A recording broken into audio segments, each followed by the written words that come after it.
নমস্কার বন্ধুরা, মৌ রেসিপি তরফ থেকে আরেকটা রেসিপি দেখার জন্য আপনাদের সবাইকে স্বাগত জানাই। আজকে আমি রান্না করব চিংড়ি মাছ দিয়ে লাউ পাতার পাতুরি। আপনারা সম্পূর্ণ রান্নাটা দেখতে থাকুন। আমি 8টা লাউ পাতা নিয়ে নিয়েছি, 4টে পাতুরি করব, দুটো দুটো করে ভাগ করে নিয়েছি। এই লাউ পাতাগুলোকে প্রথমে নর্মাল জলে ধুয়ে নিব। কড়াইতে উষ্ণ গরম জল করেছি, ওতে লাউ পাতাগুলো ধুয়ে নিব।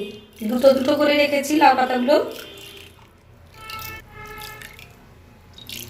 এরপর চিংড়ি মাছটাকে ম্যারিনেট করে নেব।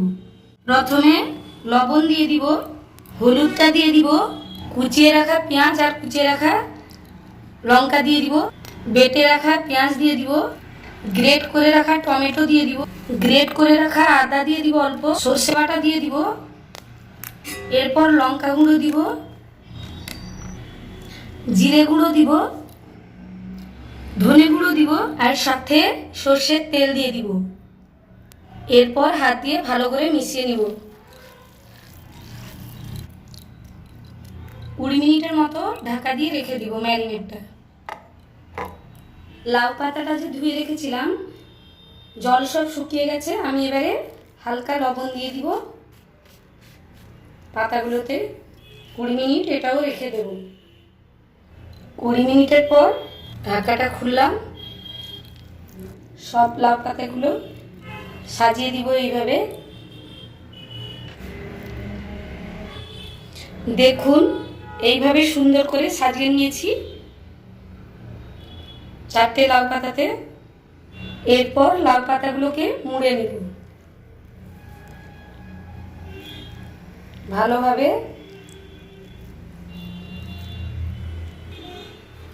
দেখুন বন্ধুরা, পাতুরিটাকে এইভাবে মুড়ে বেঁধে নিয়েছি। এইভাবে আরো 10 মিনিট রেখে দেব। পাতুরিগুলো ফ্রাই করার জন্য কড়াইতে সর্ষের তেল দিয়ে দিব। তেলটা গরম হয়ে গেছে, পাতুরিগুলো দিয়ে দিব।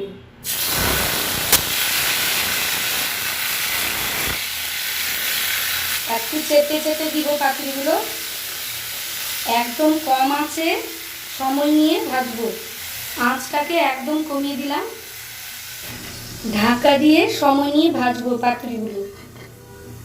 পাতুরিটাকে আমি উল্টে দিব। দেখুন কত সুন্দর হয়ে গেছে পাতুরিগুলো। পাতুরির ওপিঠটাও ভালো করে কম আঁচে ভেজে নেব। চিংড়ি মাছ দিয়ে লাউ পাতার পাতুরি আমার রেডি হয়ে গেছে। আমি তুলে আনবো।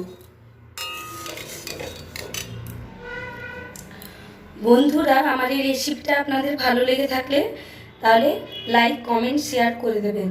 আর নিত্য নতুন রেসিপি পাওয়ার জন্য আমার চ্যানেলটিকে সাবস্ক্রাইব করে দেবেন।